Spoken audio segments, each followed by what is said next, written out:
If you know MrBeast on YouTube, you know he takes on all kinds of crazy challenges.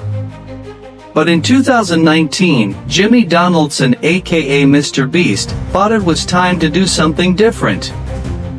Instead of some random jungle or island, MrBeast decided to take his friends to one of the most haunted places in the world, and spend 24 hours there.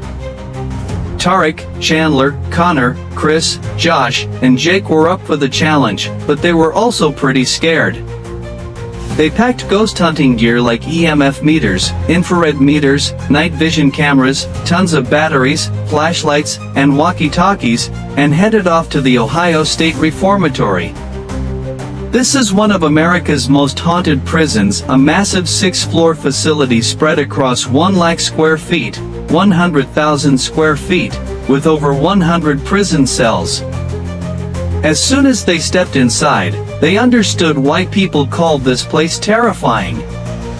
A guard told them a fire broke out in 1930, killing 300 prisoners, and many others either fought to death or committed suicide.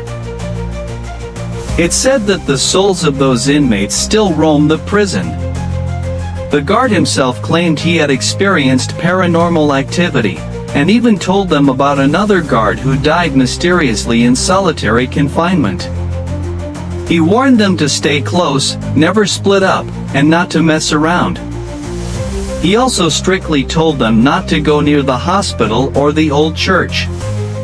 MrBeast and his team were definitely spooked but decided to press on, determined to find out whether ghosts really existed and complete the 24-hour challenge. Inside, they set up their base in the main hall, which was large and close to the entrance.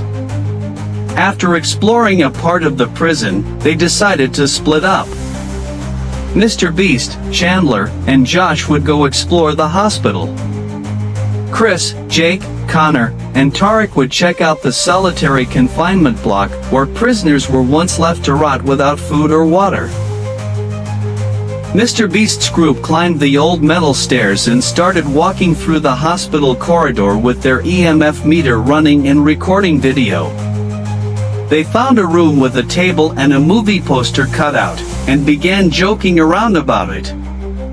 But suddenly, Chandler's EMF meter started blinking rapidly, and at that exact moment, MrBeast heard a loud siren coming from somewhere even though there was no active siren in the building. Chandler and Josh couldn't hear it at all.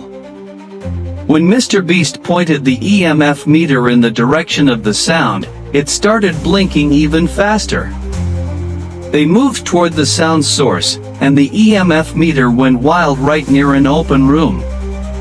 But as soon as MrBeast tried to enter the room, he felt dizzy and heavy-headed, so he quickly stepped out. He still believed the siren came from a little further ahead, so he kept walking. The three of them soon realized they had been walking in circles, despite taking different routes, something they couldn't explain. Meanwhile, in solitary confinement, Chris, Jake, Connor, and Tarek explored a known haunted hotspot using night vision and infrared cameras. A guard had told them that spirits here had scratched people and even killed one guard. Suddenly, Chris began to feel dizzy and had trouble breathing.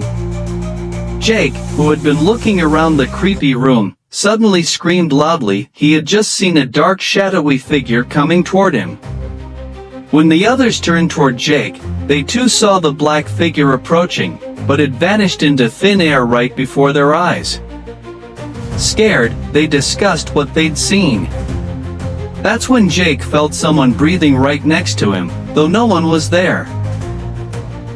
Suddenly, the black shadow reappeared right in front of them, and the three of them ran away screaming, immediately warning the others via walkie-talkie.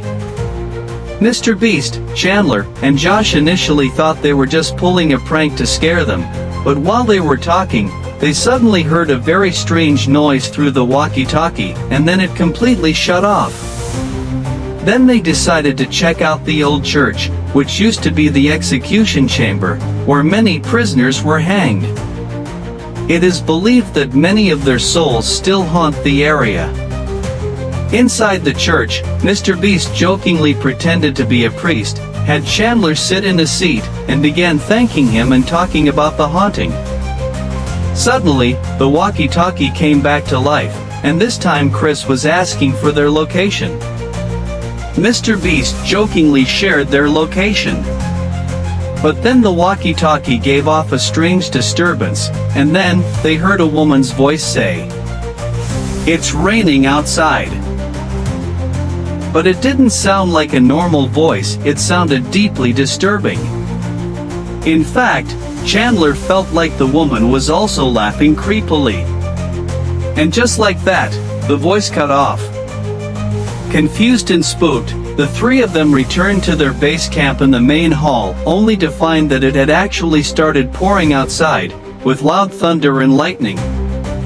Chandler and Josh were shaken, but strangely, MrBeast seemed to be enjoying it all. In fact, something was going on in MrBeast's mind. What was he planning next? And what happened to his friends who saw that black shadowy figure? The next part of this story is already live on Spotify on our podcast The Horror Show by Buried Secrets. So go check it out right now, or wait for next week to see MrBeast Horror Story Part 2.